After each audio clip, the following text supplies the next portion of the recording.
What is up, everyone? JD here. Hope you're doing well today. We're going to be jumping into the disassembly of the Maxace Peregrine. Now, I'm not doing the face today. Sorry. I find when I do the disassembly videos, I rarely look up at the camera to give you that secondary view. So I probably will just keep that for the reviews because that naturally is easy to engage with you. But I'm often just really concentrating on this. So I'm not going to do that today. Let's jump into it.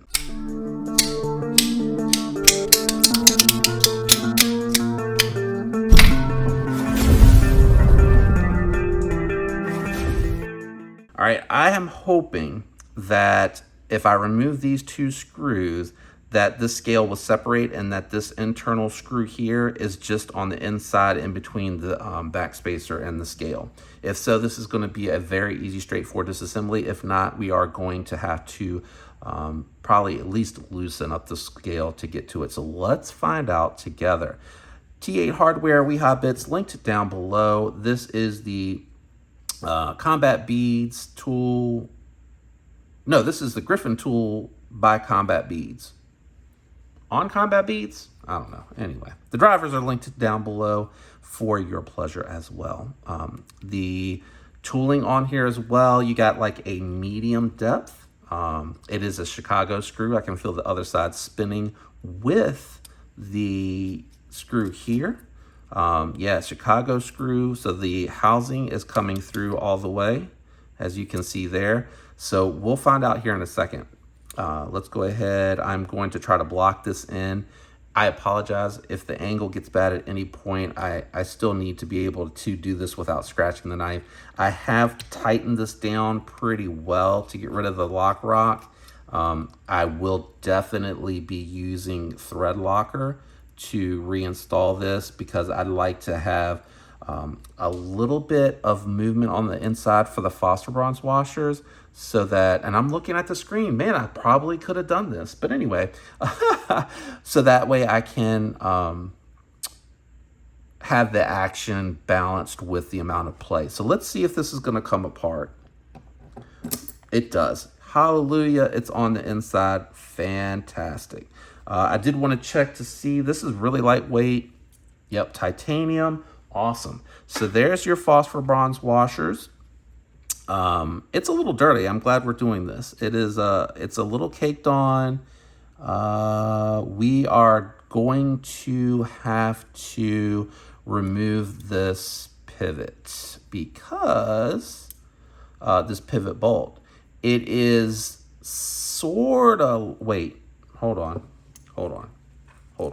Because I think that I just saw that the onlay piece move. I'm just going to set this backspacer and Chicago screw to the side. This is, yep, coming off. So I take that back. We're not going to have to take the screw off. We can take it all apart and clean it, polish it up a little bit. Actually, it's really looking very polished. Yeah, this looks really good. Very impressive. Let me grab one of the circuit board cleaner tool thingies, parts, and we'll get the inside cleaned up here. Really not that dirty on the inside. This is really impressive. I don't like the black on the grease, but that could be just part of the break-in. Let me just check these. Yeah, I might, depending on how they feel, I might just take it across the leather strap a little bit. Let me see how the break-in is looking. Detent ball hole. A little dirty, not awful. Came pretty clean, actually. And yeah, this is definitely greasy because the outside of that was like that. But you can see where the phosphor bronze washer is already starting to kind of wear its track in.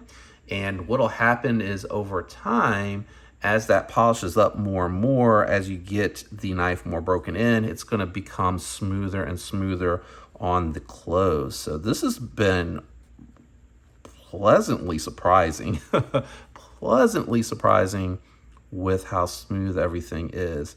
The back side is not as polished as this side. You can feel a little bit of a difference. So I'm going to keep this side that feels glassy towards the front. Let's just see if moving. Interestingly though, they have that rough side facing the back. All right, so I'm just gonna take that pivot out. And I am going to, you can see how dirty they were. I'm gonna need to wash this here soon. It's starting to cake up pretty good.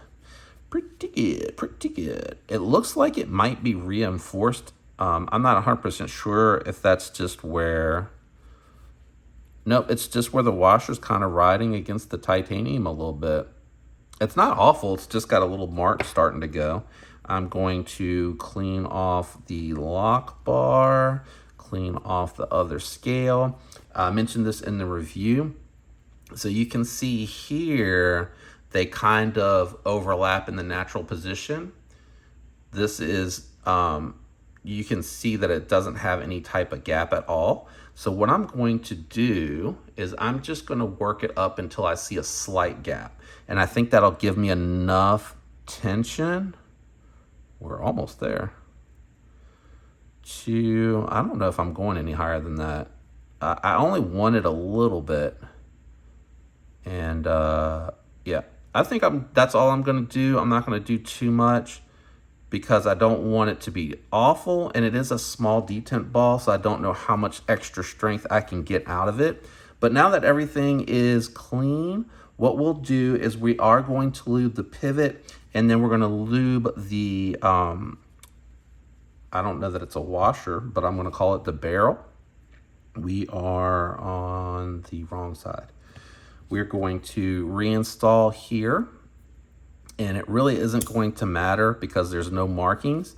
Oh, I forgot to bring the lube out. Lube of your choice. I don't, you know, I'm not loyal to any brand. I use the Hops Gun Oil. I've mentioned this in many videos because I just like the performance and low cake-up ratio. So I am gonna put a little bit on here. Man, that was waiting in the tube to come out. I am going to install the washer with I am going to put the smooth side to the titanium. It makes sense now because the titanium is going to be softer than the steel that's on the blade, and then I will just lube it up here. Nope. I lied. I am going to clean this. I'm going to run it across the strap a little bit to make it smooth on both sides, and I will jump ahead once I get back. Yeah, let's make it smooth, like glass.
All right, so I just ran this across the strop till where it felt pretty smooth. I'm gonna have to order a new one because that one is starting to get kind of roughed up from where these washers are coming through rough. So now we're going back to install We're going back to throw the lube on the pivot. Actually, you know, the tolerance is so tight. I probably should do this after I throw the bearing on back on there, the washer back on there.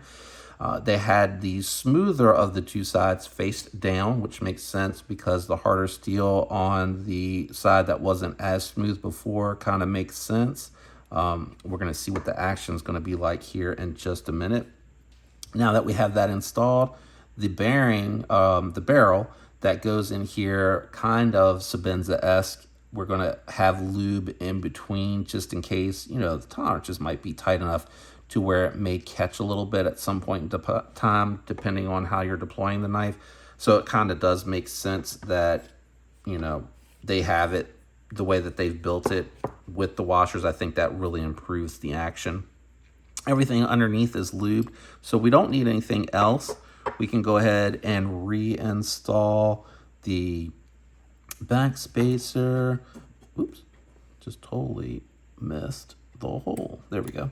And I'm going to also install the Chicago in here to kind of help keep everything in place for when I lay this back down. We're going to swap, holy cow, that is really tight tolerances, the stop pin over. Very tight tolerances, like it's clicking into place. This is a really impressive build. I'm really excited about what I'm seeing here.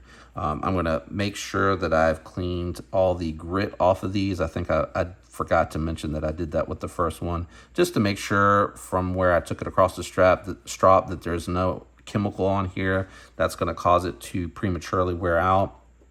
Inside the line here, what I'll do is just try to hit some dots. I try to be quick, and then a quick one there to make sure that we're good to go. I'm going to lay the non-smoothest of the sides down, and then I'm going to repeat what I just did on the other side. Just try to get some little quick dots down.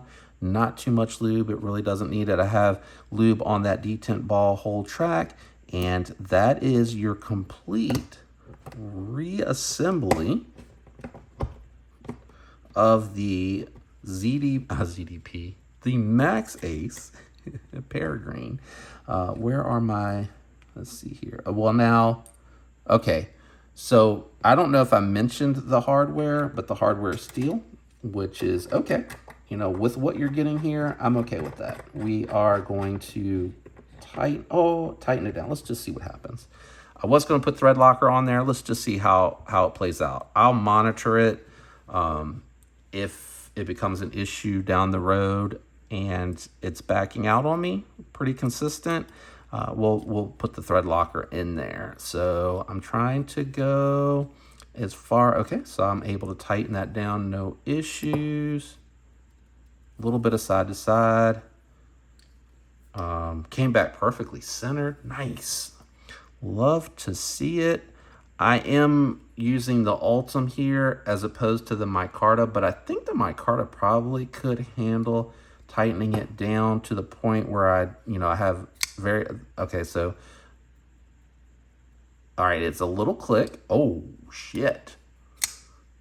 Wow. Cleaning it up and polishing it. So now, yeah, that little bit of change really made a huge improvement on the front flipper. There's no play, it's locked up solid. And already just polishing it, fresh lube, cleaned. The action on it feels really good. Yeah, I'll monitor that to see if it backs out any, if it starts to develop any side to side, and I'll just do like an update in a live or something like that. But holy cow, that's a huge improvement. I don't know, I'm so used to looking at the camera. I know you can't see me, but I'm looking at the face cam. So maybe in future I will continue to have that on, because apparently I've taught myself to engage that way now.